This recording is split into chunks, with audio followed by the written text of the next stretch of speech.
بسم اللہ الرحمن الرحیم، اللہ کے نام سے جو رحمان اور رحیم ہے۔ وَلَقَدْ يَسَّرْنَا الْقُرْآنَ لِلذِّكْرِ فَهَلْ مِن مُدَّكِرٍ۔ ہم نے اس قرآن کو نصیحت کے لیے آسان ذریعہ بنا دیا ہے، پھر کیا ہے کوئی نصیحت قبول کرنے والا؟ اعوذ باللہ من الشیطان الرجیم، بسم اللہ الرحمن الرحیم۔ والذین کفروا لهم نار جہنم لا يقضى عليهم فيموتوا ولا يخفف عنهم من عذابها كذلك نجزي كل كفور۔ یہ سورۃ فاطر کی آیت نمبر 36 ہے۔ اس آیت میں کافروں کے لیے شدید وعید کا ذکر ہے۔ وہ لوگ جو آخرت کا انکار کرتے ہیں، توحید نہیں مانتے، ان کے لیے جہنم کی آگ ہے۔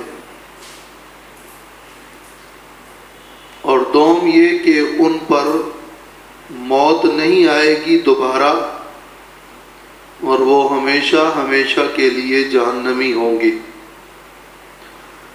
اور سوم یہ کہ ان کے عذاب کو ہلکا نہیں کیا جائے گا، اور عذاب میں کسی طرح کی کوئی کمی نہیں آئے گی۔ یہ تین باتیں اس آیت میں ارشاد ہوئی ہیں۔ قرآن مجید کا یہ انداز ہے کہ جب خوشخبری کی آیات ذکر ہوتی ہیں تو ساتھ میں وعید اور ڈراوے کی آیات، اور جب تخویف اور ڈراوے کی آیات ذکر ہوتی ہیں تو ساتھ میں بشارت اور خوشخبری کی آیات ذکر ہوتی ہیں۔ چونکہ اس سے پہلے جنت کی بشارت دی گئی ان لوگوں کے لیے جو اللہ سے ڈرنے والے ہیں، اس کے مقابلے میں اب یہ کافروں کے لیے وعید ہے۔ والذین، اور وہ لوگ کفروا جنہوں نے کفر کیا، لہم نار جہنم، ان کے لیے جہنم کی آگ ہے، لا یقضى علیہم فیموتوا، نہیں فیصلہ کیا جائے گا ان کے بارے میں، فیموتوا کہ وہ مر جائیں، لا یقضى علیہم یعنی لا یحکم علیہم، موت کا فیصلہ نہیں ہوگا کہ جس کی بنیاد پر وہ فیموتوا مر جائیں، اور مر کر وہ عذاب سے پوری طرح راحت حاصل کر لیں اور ان کی جان چھوٹ جائے، ایسا نہیں ہوگا۔ یہ آیت اس طرح کی آیت ہے جیسے سورۃ طٰہٰ کی آیت نمبر 74 میں گزرا ہے کہ لا يموت فیہا ولا یحیا، اور اسی طرح یہ سورۃ الاعلیٰ میں بھی ہے، نہ وہ مریں گے اور نہ وہ جئیں گے، یعنی ان کو ایسا جینا نصیب نہیں ہوگا کہ جس میں کوئی راحت ہو، اور وہ چاہیں گے کہ اب وہ اس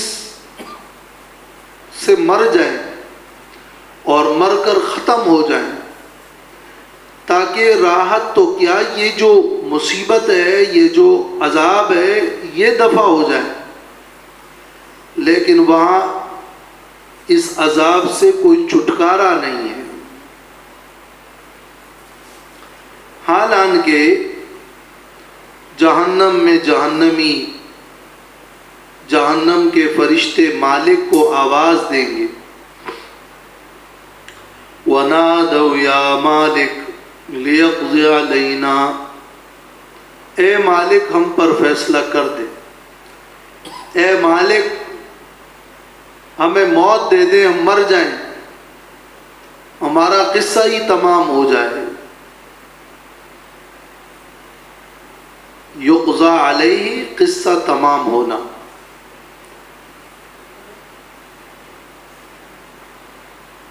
تو انہیں پھر کافی عرصے کے بعد جواب ملے گا کہ انکم ماکثون، تم یہاں ہمیشہ رہنے والے ہو۔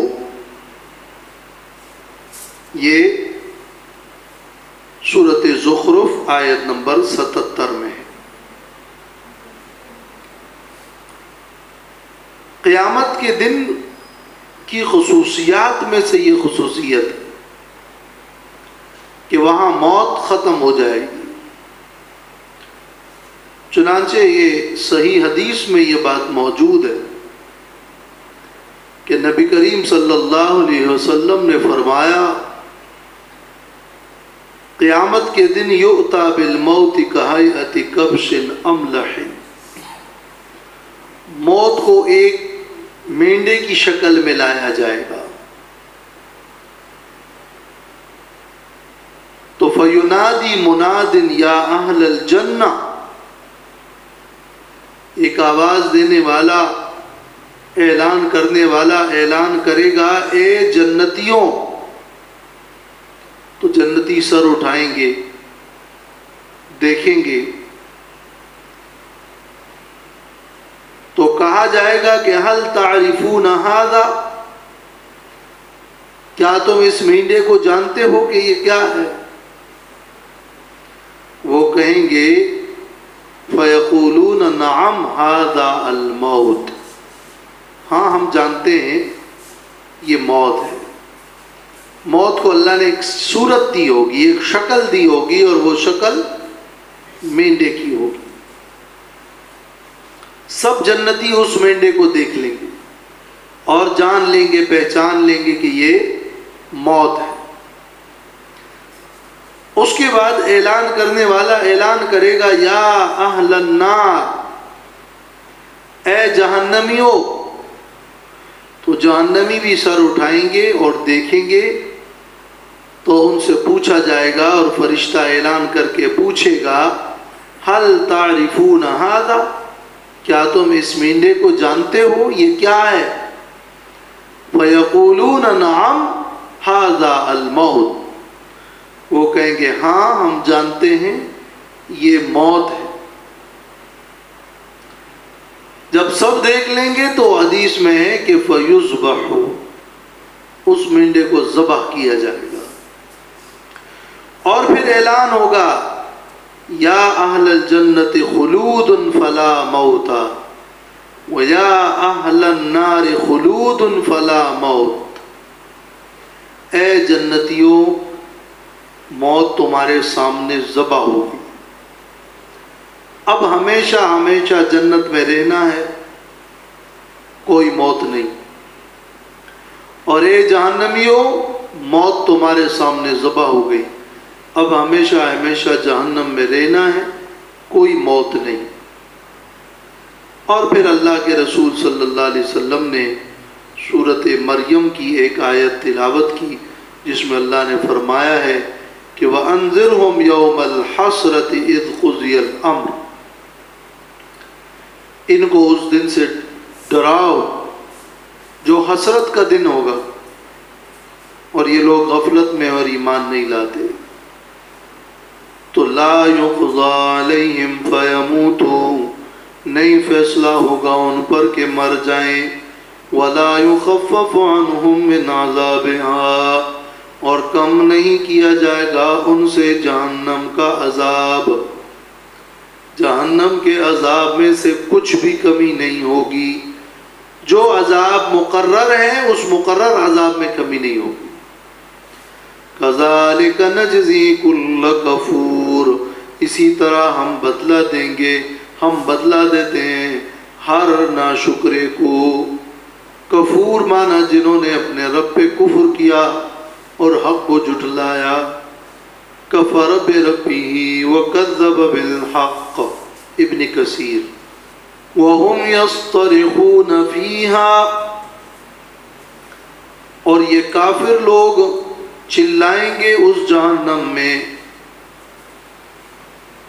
چیخیں گے اس جہنم میں۔ یصطرخون، لفظ یصطرخ جو ہے اس کا مادہ ہے صاد را خا، صرخ یصرخ، باب نصر ینصر، صرخ یصرخ، صرخ یصرخ، نصر ینصر، اس کا معنی ہے چیخنا، سخت چیخ۔ اسی سے یہ پھر باب افتعال بنا،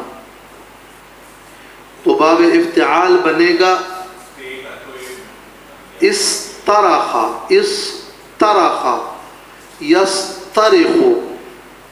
پھر جب اس کے فا کلمے کے اندر صاد ہے تو باب افتعال کے قواعد میں سے یہ بھی ہے کہ جب باب افتعال کے فا کلمے میں صاد آ جائے تو اس کے تا کو طا میں بدل دیتے ہیں۔ تو یہاں یصطرخون کے یہ تا ہے، وہ تا کو طا میں بدل دیا گیا ہے۔ یہ طا اصل میں تا تھا باب افتعال کا، اور یہ باب افتعال میں پھر اس کا معنی کیا ہوا؟ باب افتعال میں مزید مبالغہ پیدا ہو گیا، وہ خوب چلائیں گے، فریاد کریں گے، چیخیں گے۔ یہ ہے یصطرخون کا معنی۔ کیا کہیں گے؟ کہیں گے ربنا اخرجنا نعمل صالحا، اے ہمارے رب ہمیں نکال دیں یہاں سے، اس جہنم سے ہمیں نکال دیں، نعمل صالحا، تاکہ ہم عمل کریں نیک، غیر الذی، برخلاف اس کے، کننا نعمل، جو ہم عمل کرتے تھے دنیا میں۔ وہ چیخیں گے، چلائیں گے اور کہیں گے کہ ہمیں اس جہنم سے نکال دو، ہم اس کے بعد اب نیک عمل کریں گے، ہم جو عمل کرتے تھے دنیا میں اس سے مختلف عمل کریں گے، اب اس کے الٹ اور برخلاف چلیں گے۔ اس جملے میں ایک طرف تو ان کی فریاد ہے، لیکن دوسری طرف ان کا اعتراف ہے کہ وہ گویا اس بات کا اعتراف کر رہے ہیں کہ واقعی ہم نے جو عمل کیا تھا وہ عمل غلط تھا، وہ گمراہی تھی، وہ درست نہ تھا، مگر ہم وہ عمل کر رہے تھے۔ اور ساتھ میں وہ یہ بھی تسلیم کر رہے ہیں کہ ہمیں جو سزا مل رہی ہے وہ سزا عین عدل ہے، وہ انصاف ہے، وہ یقیناً ہمارے کرتوتوں کا بدلہ ہے جو ہمیں مل رہا ہے۔ بس مطالبہ یہی ہے کہ ہم دنیا میں دوبارہ چلے جائیں اور وہاں واپس ہو کر ہم نیک عمل کریں اور نیک عمل کر کے لے آئیں، اور یہاں پھر ہمیں اس کے حساب سے اچھا بدلہ ملے۔ بس اب مطالبہ یہ ہے، برے اعمال کے اعتراف اور اللہ کے عدل کے تسلیم کرنے کے بعد وہ اب صرف دنیا میں واپسی چاہیں گے۔ یہ کافروں کی تمنا ہوگی، اور ان کی تمنا کی بہت ساری آیات اس سے پہلے گزری ہیں، اور ہم نے ایک مقام پر تفصیل سے وہ آیات ساری بیان بھی کی تھی۔ غالباً صورت اسراء میں جیسے آیات ہیں تو صورت فرقان میں کہیں بیان کیا تھا ہم نے، یا لیتنی اتخذت مع الرسول سبیلا۔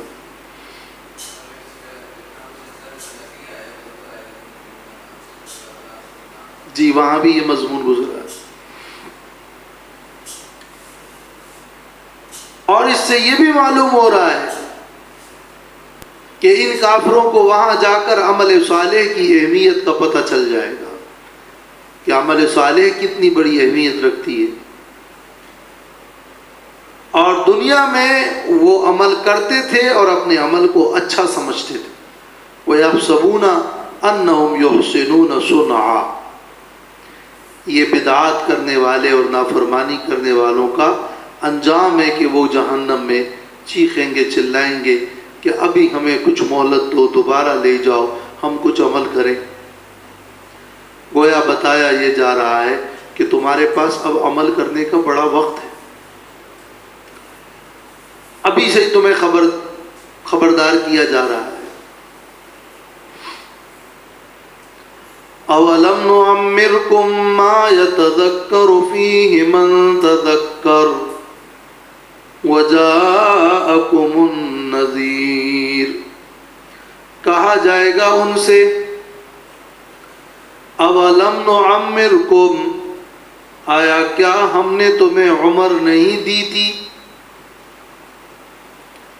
کیا ہم نے تمہیں آباد نہیں کیا تھا؟ ما اتنا یتذکر فیہ من تذکر، جس میں غور و فکر کر کے سمجھ سکتا تھا وہ جس کو سمجھنا ہوتا، جن کو نصیحت حاصل کرنی ہوتی تو ہم نے تمہیں اتنا وقت دے دیا تھا کہ تم اس میں نصیحت حاصل کرتے۔ کیا تمہیں اتنی عمر نہیں ملی تھی، وقت نہیں ملا تھا؟ وَجَاءَكُمُ النَّذِيرُ، اور تمہارے پاس آیا تھا ڈرانے والا۔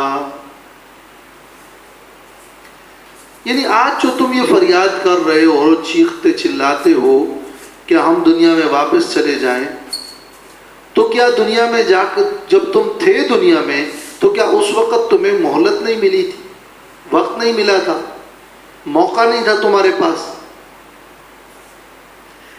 یا موقع تو تھا لیکن تمہارے پاس کوئی سمجھانے والا نہیں تھا اور آج آ کر تم سمجھ گئے؟ دو باتوں میں سے کوئی بات تو تھی، یا تو تمہارے پاس موقع نہیں تھا، عمر نہیں تھی، وقت نہیں تھا، یا یہ سب وقت بھی تھا، موقع بھی تھا، عمر مل بھی گئی تھی لیکن کوئی ڈرانے والا نہیں آیا تھا۔ نہیں، دونوں باتیں تھی، عمر بھی مل گیا اور تمہارے پاس ڈرانے والا بھی آیا تھا، لیکن تم نے پھر بھی نہیں مانا تھا۔ اور جب تم نے نہیں مانا اور تم نے نصیحت حاصل نہیں کی، باوجود اس کے کہ تمہاری یہ دونوں باتیں موجود نہیں تھی، تمہیں عمر بھی ملی ہوئی تھی اور تمہارے پاس نذیر بھی آیا تھا، تو فذوقوا فما للظالمین من نصیر، بس چکو نہیں ہے ظالموں کے لیے کوئی مددگار۔ فذوقوا، باوجود اس عمر کے، باوجود نذیر کے، جب تم نے نہیں مانا تو فذوقوا، یہ فذوقوا میں جو فا ہے نا، یہ اسی پچھلے مضمون پر مرتب ہے۔ باوجود عمر اور نذیر کے نئی نصیحت حاصل کی، فذوقوا، تو چکو عذاب جہنم کا، فما للظالمین من نصیر، نہیں ہے ظالموں کے لیے، جنہوں نے نذیر کی بات نہیں مانی وہ ظالم ہے، جس نے وقت اور موقع سے فائدہ نہیں اٹھایا وہ ظالم ہے، جو شرک اور کفر کرتے رہے وہ ظالم ہے۔ وہ ظالموں کے لیے کوئی مددگار نہیں، من نصیر، کوئی مددگار۔ اللہ تعالیٰ تو مدد نہیں کریں گے اس لیے کہ اللہ تو ناراض ہے، اور اللہ کے علاوہ کوئی اور مدد نہیں کرے گا اس لیے کہ ان کو مدد کرنے کی قدرت نہیں۔ تو فما للظالمین من نصیر۔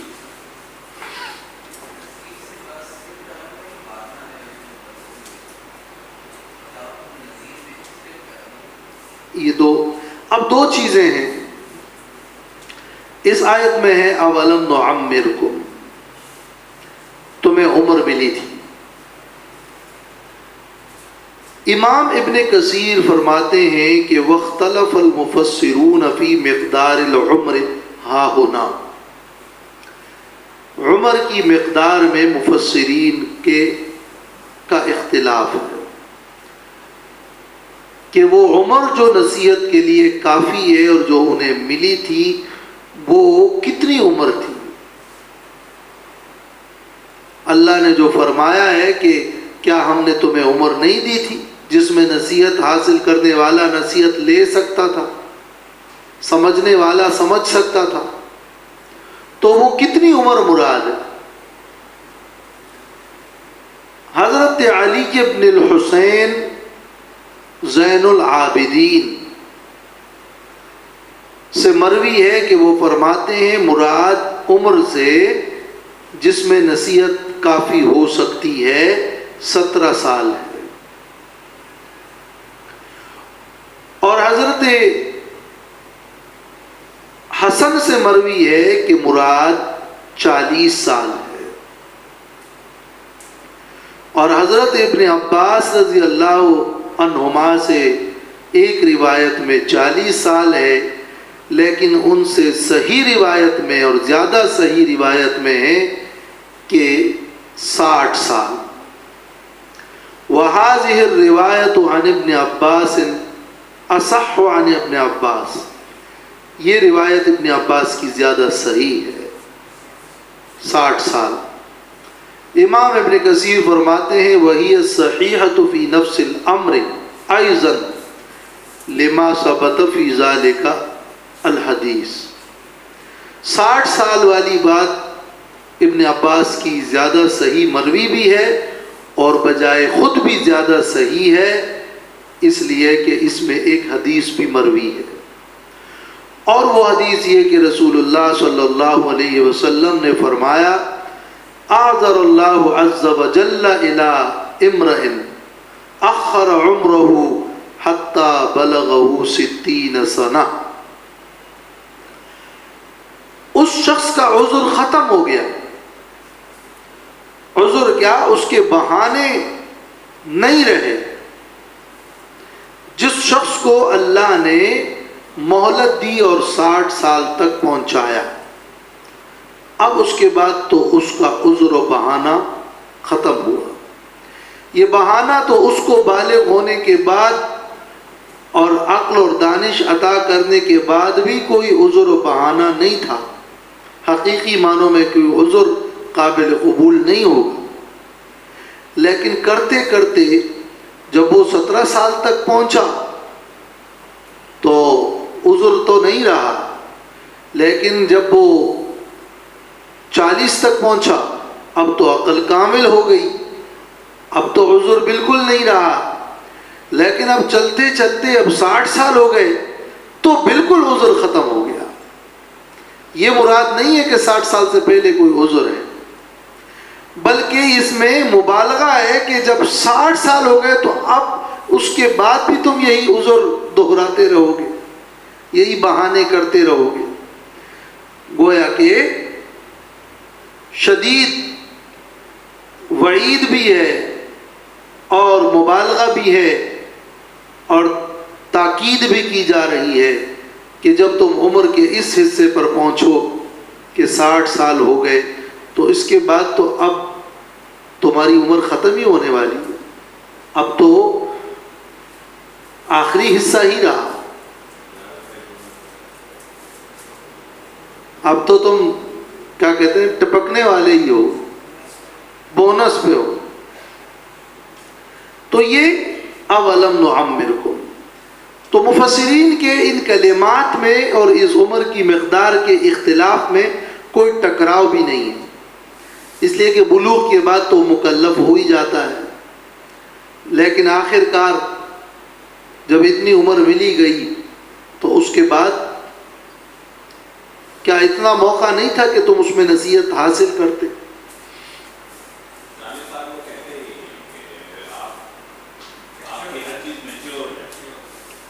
ایک عمر کا وہ حصہ ہے جس میں وہ مکلف ہوا، ایک وہ ہے جس میں وہ اپنی ایک کمال تک پہنچا، ایک وہ ہے کہ جس میں پھر وہ پختگی بھی اپنے انتہا تک پہنچی تو کسی کی نظر اس تکلیف اور مکلف ہونے پہ رہی، کسی کی کمال پہ رہی، تو کسی کے اس حدیث کی بنا پر آخری انتہا پہ رہی۔ مراد سب کی وہی ہے کہ کوئی کسی سے کہتا ہے کہ جب تم بڑے ہو گئے ہو، اب بالغ ہو گئے ہو، کہ اب بھی نہیں سمجھ میں آ رہی؟ جب تم کسی سے کہتے ہو کہ ابھی تم بچے نہیں ہو، بچپنا لڑکپن سب ختم ہو گیا، اب تو 40 سال کے ہو گئے، اب بھی بات سمجھ میں نہیں آ رہی، اور بوڑھا ہونے کے بعد تو پھر کہنا ہی کیا۔ تو یہ اولم نعمرکم، یہ تعبیرات ہیں۔ وجاءکم النذیر، اور آیا تمہارے پاس ڈرانے والا۔ یہ ڈرانے والا نذیر کون ہے جو آیا؟ عبداللہ ابن عباس، حضرت اکرمہ، حضرت امام ابو جعفر الباقر اور امام قتادہ اور سفیان ابن عیینہ، ان سب سے مروی ہے، تفسیر ابن کثیر میں ہے کہ وہ فرماتے ہیں اس نذیر سے مراد سفید بال ہے، بڑھاپا ہے۔ تمہارے پاس ڈرانے والا بڑھاپا آ گیا، داڑھی میں سفید بال لگ گئے، تو اب یہ سفیدی نذیر ہے، وہ تمہیں ایک چیز کی خبر دینے کے لیے آیا ہے۔ تفسیر معالم التنزیل میں ہے جیسے کہ یقال، یہ کہا جاتا ہے کہ الشیب نذیر الموت، سفید بال اور بڑھاپا موت کی خبر دینے والا پیغام رساں ہے۔ اور کوئی بال جب سفید ہوتا ہے تو گویا وہ یہی کہتا ہے کہ موت قریب آ گئی ہے، تیاری کر لو۔ حضرت امام مالک سے مروی ہے کہ ہمارے ہاں تو یہ رواج ہے کہ جب 40 سال سے کسی کی عمر بڑھ جائے تو وہ آخرت کے اعمال زیادہ شروع کر دیتا ہے، اور یہ سفید بالوں کی اور بڑھاپے کی فضیلت ہے کہ اس سے گویا کہ آخرت کی فکر پیدا ہوگی کہ جب وہ خود کو دیکھے گا تو اس کو اندازہ ہوگا کہ اب میری عمر کا آخری حصہ ہے، ابھی تیاری کرنی ہے۔ اس لیے نبی کریم صلی اللہ علیہ وسلم نے فرمایا کہ سفید بالوں کو مت اکھاڑو، اس لیے کہ یہ قیامت کے دن مومن کے لیے نور ہے، اور یہ بڑھاپے کی فضیلت ہے کہ جس نے ایمان کی حالت میں اور اسلام میں وہ بوڑھا ہو گیا تو اس کے لیے نیکی لکھی جاتی ہے، گناہ مٹائے جاتے ہیں، درجات بلند کیے جاتے ہیں، اور بھی بوڑھوں کے بہت سارے فضائل ہیں جیسے جوانوں کے بھی فضائل ہیں۔ تو وجاءکم النذیر کا ایک معنی یہ ہے۔ لیکن امام سدی اور عبد الرحمن ابن زید ابن اسلم سے مروی ہے کہ یعنی بہ الرسول صلی اللہ علیہ وسلم، النذیر سے مراد رسول اللہ صلی اللہ علیہ وسلم ہے۔ اور قرآن مجید کی آیات ھذا نذیر من النذر الاولی، اور اسی طرح اور بھی آیات ہیں جیسے سورۃ ملک میں ہے کہ الم یأتکم نذیر قالوا بلا قد جاءنا نذیر، پوچھا جائے گا تمہارے پاس کوئی ڈرانے والا نہیں آیا تھا؟ وہ کہیں گے کیوں نہیں، ہمارے پاس ڈرانے والا آیا تھا۔ تو وہ آیات اس سے یہ معلوم ہوئے کہ النذیر رسول صلی اللہ علیہ وسلم ہے۔ ڈرانے والا تو قرآن بھی ہے، ڈرانے والا رسول بھی ہے، ڈرانے والے اور بھی چیزیں ہیں۔ تو النذیر کا مصداق ظاہری اور فوری جو ذہن میں آنے والا ہے وہ تو رسول ہے۔ اسی کو امام ابن کثیر نے، ابن جریر نے ترجیح دی ہے، مگر بڑھاپا بھی والامن نعمرکم کی مناسبت سے یہ ڈرانے والا تمہارے پاس آ گیا تھا جس نے تمہیں خبر دی تھی کہ اب تمہاری عمر کا آخر ہے، تم نے اس وقت نصیحت کیوں نہ لی؟ اس وقت لے لیتے کم از کم۔ بلکہ امام ماوردی نے ایک قول نقل کیا ہے نذیر کی تشریح میں، 4-5 قول نقل کیے، ان میں سے تیسرے اور چوتھے قول میں ہے کہ مراد ڈرانے والے سے بخار ہے، اور مراد النذیر سے اقارب اور رشتہ داروں اور اہل و عیال کا، دوست احباب کا مر جانا ہے۔ ان کی موت کو تم نے دیکھ لیا اور پھر بھی پتہ نہیں چلا، تو نذیر تو تمہارے پاس آیا تھا۔ بہرحال وہ سارے اسباب، وہ ذرائع، وہ اشارے جو تمہاری زندگی کے ختم ہونے کے اشارے تھے، ان اشارات سے عبرت لیتے۔ یہ پوچھا جائے گا۔ امام قتادہ فرماتے ہیں رحمہ اللہ، اعلموا ان طول العمر حجۃ ونعوذ باللہ ان نعیر بطول العمر۔ عمر کا طویل ہونا بھی ایک دلیل ہے، یہ بھی ایک حجت ہے۔ عمر طویل ہو رہی ہے تو ایک حجت پوری ہو رہی ہے۔ تو اللہ کی پناہ چاہتے ہیں کہ اللہ ہمیں طول عمر سے عار دلائے کہ دیکھو تمہیں اتنی لمبی عمر ملی تھی، پھر بھی تم نے کیا کیا۔ تو طول عمر بہت اچھی چیز ہے اگر حسن عمل کے ساتھ ہو۔ آپ صلی اللہ علیہ وسلم سے پوچھا گیا تھا نا کون شخص افضل ہے، تو آپ نے فرمایا تھا کہ من طال عمرہ وحسن عملہ، جس کی عمر طویل ہو اور عمل اچھا ہو تو وہ افضل ترین آدمی ہے۔ لیکن اگر عمل اچھا نہیں ہے تو پھر طول عمر اس کے خلاف ایک زبردست حجت بھی ہے، جیسے کہ اس آیت میں ہے، ان اللہ عالم غیب السماوات والارض انہ علیم بذات الصدور۔ بے شک اللہ جاننے والا ہے آسمانوں اور زمین کے غیب کو، انہ علیم بذات الصدور، بے شک وہ اللہ جاننے والا ہے سینوں کے حالات کو۔ یہ دو جملے ہیں، زمین و آسمان کے غیب کو جانتا ہے، سینوں کے حالات کو جانتا ہے، وہ دونوں ایک دوسرے کے لیے علت اور دلیل بن سکتی ہے۔ اللہ زمین و آسمان کے غیب کو جانتا ہے، وجہ یہ ہے کہ وہ دلوں کے حالات کو جانتا ہے۔ جب دلوں کے حالات کو جانتا ہے تو غیب کو جانتا ہے۔ جب اتنی مخفی چیز کو جانتا ہے تو زمین و آسمان کے غیب کو بھی جانتا ہے۔ یا جب اللہ تعالیٰ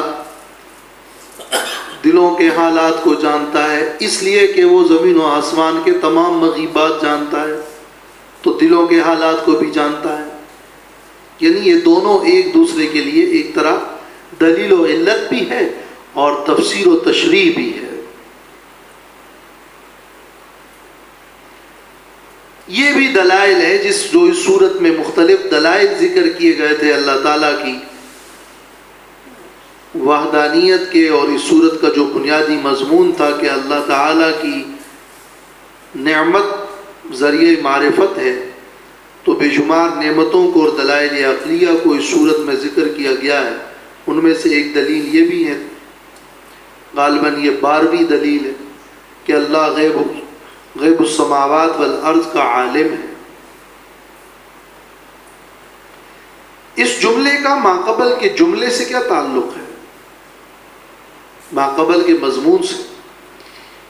ہم نے تمہیں عمر نہیں دی تھی، تمہارے پاس نذیر نہیں آیا تھا، پھر بھی نہیں مانا تو عذاب چکو، کوئی مددگار نہیں ہے۔ یہ مضمون گزر گیا۔ اب ہے کہ اللہ غیب آسمانوں اور زمین کے غیب کو جانتا ہے۔ ایک تو اس فما للظالمین من نصیر سے بھی تعلق ہے ظالموں کے لیے کوئی مددگار نہیں. شاید کوئی مددگار ہو؟ نہیں، کوئی نہیں ہے. اللہ نے فرمایا کوئی نہیں ہے. اور اللہ تو غیب کو جانتا ہے، تو اللہ کو پتا ہے کہ کوئی نصیر نہیں ہوگا. فما للظالمین من نصیر، یہ اعلان ہے اس ذات کی طرف سے جو عالم الغیب السماوات والارض ہے. یہ ہو گیا ایک ربط اس جملے سے. اسی طرح اللہ تعالیٰ نے فرمایا ہے کہ جب فرمایا ربنا اخرجنا نعمل صالحا، وہ کہیں گے ہمیں دوبارہ دنیا میں لے جا تاکہ ہم نیک عمل کریں. مگر ان کی یہ پکار اور استدعا قبول نہیں ہوگی.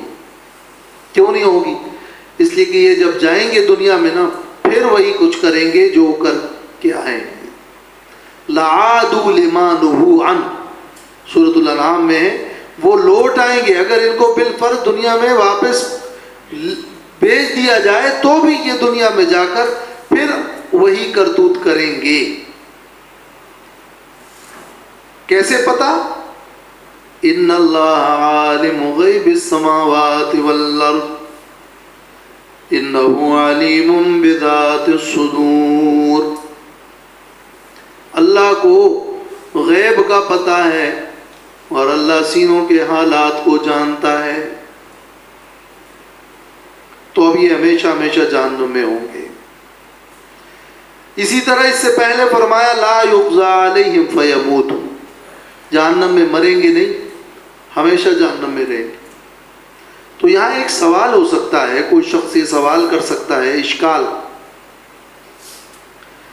کافروں نے فرض کرے ان کی عمر 60 سال ہے، 70 سال ہے، جتنی بھی ہے، انہوں نے اتنے سالوں جرم کیا، کفر کیا، لیکن وہ جہنم میں رہیں گے ہمیشہ ہمیشہ کے لیے. اب جرم تو ہے ان کا 60 سال اور سزا ان کو مل رہی ہے ہمیشہ ہمیشہ کی. تو یہ عدل کے خلاف ہے، انصاف کے خلاف ہے. خود اللہ تعالیٰ نے فرمایا ہے کہ جزاء سیئۃ سیئۃ مثلھا، جرم اور گناہ کی سزا اتنی ہی ہوگی جتنا جرم ہوگا. اور یہاں ایک کافر کو سزا دی جائے گی ہمیشہ ہمیشہ کے لیے، وہ جہنمی ہوگا. تو اس اشکال کا ایک جواب تو یہ ہے کہ ان اللہ عالم غیب السماوات والارض، یہ اس اشکال کا جواب. لا یقضى علیہم فیموتوا، اس سے جو اشکال پیدا ہو رہا تھا اس کا جواب. ان کو 60 سال کی بجائے اگر ہمیشہ ہمیشہ کی عمر دے دی جائے اور دے دی جاتی تو یہ یہی کفر کرتے. تو 60 سال میں ان کا امتحان ہو گیا، اب فیل ہو گئے، اب ہمیشہ ہمیشہ کے لیے جہنم میں. اس لیے ہے کہ اگر ان کو 60 سال سے زیادہ عمر ملتی اور ہمیشہ ہمیشہ کی ملتی تو وہ یہ جرم لامتناہی کرتے، لہذا سزا بھی اس کی لامتناہی ہے. اور کیسے پتا کہ وہ لامتناہی کرتے؟ ان اللہ عالم غیب السماوات والارض انہ علیم بذات الصدور. یہ اس کا جواب ہے، یہ اس اشکال کا جواب. ایک باریک ربط یہ ہے. دوم یہ کہ ان کافروں کی نیت اور ان کا ارادہ کفر کا دائمی تھا، اور سزا اور جزا تو نیت پر مبنی ہے. ان کو موقع نہ ملا نا، نیت تو ان کی دائمی تھی. وہ جب مر گئے تو اب صرف موت کی وجہ سے اور دنیا سے چلے جانے کی وجہ سے وہ رک گئے، ورنہ تو وہ تو دائمی ہی کرتے. پھر بھی اگر کوئی یہ اشکال دہراتا ہے تو بھی یہ بات علم قانون کے حساب سے یہ اصل اور یہ قاعدہ ہی غلط ہے کہ کوئی جرم جتنی دیر کی کرے گا سزا بھی اتنی دیر کی ملے گی. ایسا نہیں ہے. ایک شخص 4-5 منٹ میں قتل کرتا ہے اور اس کو عمر قید کی سزا سنا دی جاتی ہے، تو اس نے جرم تو 5 منٹ کا کیا ہے، اس کو سزا دی جاتی ہے عمر قید کی. تو اگر تھوڑی دیر کے لیے بھی کوئی جرم ہے تو یہ قاعدہ، یہ ملازمہ، یہ کلیہ کسی قانون میں نہیں ہے کہ جتنی دیر کا جرم ہے تو اتنی دیر کی سزا ہے. ایسا نہیں ہے. لہذا اس پر یہ سوال کرنا سوال ہی غلط ہے کہ جب اتنی دیر کا جرم ہے تو اتنی دیر کی سزا ہونی چاہیے. جرم کی بڑائی کو دیکھا جائے گا، اور جرم تو اتنا بڑا ہے کہ کفر شرک سے تو زمین و آسمان پھٹ جائے. یہ تو بہت بڑا جرم ہے. یہ تو صرف ایک ظاہری محاکمہ ہوگا، ورنہ اللہ تعالیٰ مالک و مختار علی الاطلاق ہے. وہ جو چاہے جیسے چاہے کرتا ہے، کر سکتا ہے. اس کا قانون ہے، وہ اپنے قانون کو خود جانتا ہے. ہم اللہ تعالیٰ کی حکمتوں پر حاوی نہیں ہو سکتے. تو آخر کار اس کا جواب یہ تو ہے ہی. لیکن ظاہری فہم کے لیے یہ 2-3 مفہوم جو علماء نے بیان کیے، ورنہ ان 2-3 مفہوموں پر بھی کسی کو تسلی نہ ہوتی ہو تو نہ ہو، اس لیے کہ اللہ تعالیٰ کے علم و حکمت اور قدرت اس تک بندے کے عقل کی رسائی نہیں ہو سکتی. یہ تو صرف قریب الفہم کرنے کے لیے ہے اور بس. هو الذي جعلكم خلائف في الأرض فمن كفر فعليه كفره ولا يزيد الكافرين كفرهم عند ربهم إلا مقتا ولا يزيد الكافرين كفرهم إلا خسارا. اللہ تو وہ ذات ہے جس نے تمہیں بنایا جانشین زمین میں. فمن کفر، پس جس نے کفر اختیار کیا، فعلیہ کفرہ، تو اس پر اس کے کفر کا وبال ہے. ولا یزید الکافرین کفرہم عند ربہم، اور نہیں بڑھاتا کافروں کے لیے ان کا کفر ان کے رب کے پاس، الا مقتا، مگر غضب. ولا یزید الکافرین کفرہم، اور نہیں بڑھاتا کافروں کے لیے ان کا کفر الا خسارہ، مگر تاوان اور خسارہ. اللہ تعالیٰ نے تمہیں زمین میں خلائف بنایا. خلائف کا لفظ جو ہے یہ خلیفہ کی جمع ہے. عربی میں ایک لفظ ہے خلیف اور ایک ہے خلیفہ. خلیفن اور خلیفتن. خلیفن کی جمع ہے خلفاء اور خلیفتن کی جمع ہے خلائف. اور خلائف کا لفظ خلفہ یخلفو سے ہے. خلفہ یخلفو کا معنی ہے پیچھے آنا. تو ایک دوسرے کے پیچھے اور بعد میں آنا، خاص کر زمانے میں اور زمانے کے اعتبار سے. تو اللہ تعالیٰ نے تمہیں خلائف بنایا زمین میں، یعنی تمہیں زمین میں ایسے آباد کیا کہ تم ایک دوسرے کے پیچھے نسلاً بعد نسلن، قرناً بعد قرنن، قوماً بعد قومن تم آتے رہے. تمہیں اللہ نے ایسے آباد کیا کہ ایک دوسرے کے جانشین بنتے چلے گئے، ایک دوسرے کے بعد مختلف زمانوں میں آباد ہوتے چلے گئے. اس معنی میں وَيَجْعَلُكُمْ خُلَفَاءَ الْأَرْضِ اور جعلکم خلائف الارض. یہ انسان اور ابن آدم کو اللہ نے آباد اسی طرح کیا کہ وہ ایک دوسرے کے پیچھے مختلف زمانوں میں آباد ہوتے رہے اور ایک دوسرے کے بعد آتے رہے. اور آدم علیہ السلام ان کے بعد کی اقوام تو خلائف ہوتی رہی، لیکن جب یہ سلسلہ پہنچا آدم علیہ السلام تک تو وہ آدم علیہ السلام پھر کیا ہے؟ انی جاعل فی الارض خلیفہ، وہ پھر اللہ کی طرف سے خلیفہ ہے۔ اور اس خلیفہ کے بعد، اس قوم کے بعد لغوی معنی کے اعتبار سے یہ تمام انسان خلائق اور خلفاء اور ایک دوسرے کے بعد آنے والے ہیں، لیکن اس معنی کے اعتبار سے کہ اللہ نے اپنا حکم آدم اور ابن آدم کو دیا تاکہ وہ میرے حکم کو لوگوں پر جاری کرے، اس معنی میں وہ اللہ تعالیٰ کی طرف سے خلیفہ۔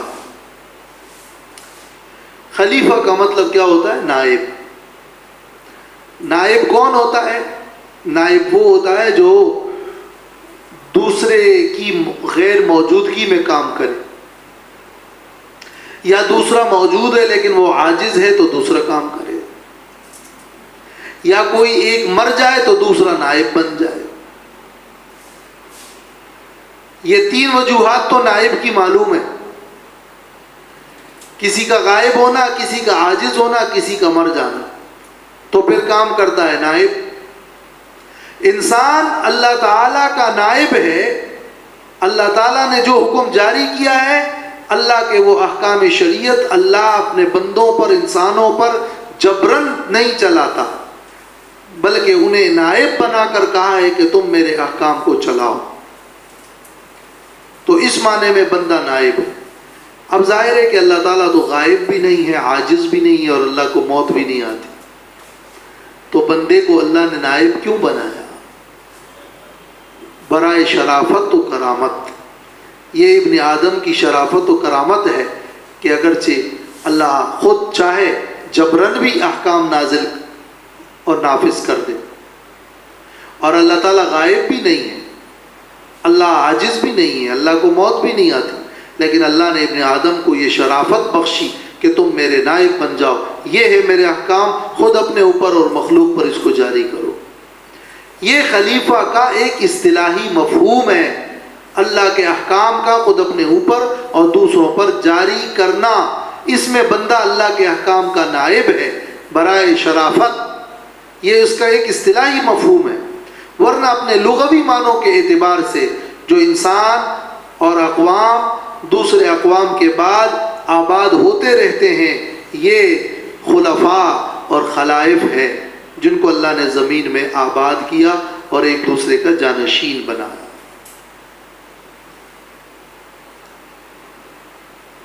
تو فمن کفر فعلیہ کفر، اب اس آبادی کی نعمت کا شکریہ ادا نہیں کیا اور اطاعت نہیں کی، توحید نہیں مانا، تو وبال اس پر ہی ہوگا۔ اللہ نے احکام ان کو دیے اور جاری کیے، اور اس نے اس احکام کو، اللہ کے احکام کو جاری نہیں کیا، تو وبال اس پر ہوگا۔ دونوں معنی میں یہ فمن کفر۔ اور اس کفر کے نتیجے میں کیا ہوگا؟ اللہ کا غیظ و غضب بڑھے گا، اور اللہ کے غیظ و غضب کے بڑھنے سے کیا ہوگا؟ ان کا اپنا تاوان و خسارہ آخرت میں بڑھے گا، اور وہ خسارہ اور تاوان یہ ہے کہ ان کی زندگی، ان کی عمر، جو ان کا سرمایہ ہے وہ ضائع ہوگا، اور جنت سے محرومی ہوگی اور جہنم میں داخل ہوگی۔ تو ان کا کفر اور اللہ کا غضب یہ ایک دوسرے کے راست متناسب ہے۔ جتنا کفر زیادہ ہوگا اتنا اللہ کا غیظ و غضب زیادہ ہوگا، اور جتنا غیظ و غضب زیادہ ہوگا اتنا ان کا خسارہ زیادہ ہوگا۔ اور اس کے مقابلے میں ایمان والے، ان کو عمر ملی، تو جتنی عمر ملی اتنا عمل اچھا، اتنا اللہ راضی، اتنا فائدہ زیادہ۔ تو یہ وہ اولم نعمرکم سے بھی متعلق ہو گیا کہ ولا یزید الکافرین کفرہم عند ربہم الا مقتا، کافروں کی عمر سے، ان کے قوت سے سوائے غیظ و غضب الہی کے اور کوئی چیز نہیں پڑتی۔ مقتا کا مطلب ہوتا ہے اشد الاحتقار والبغض والغضب، شدید غضب کو مقت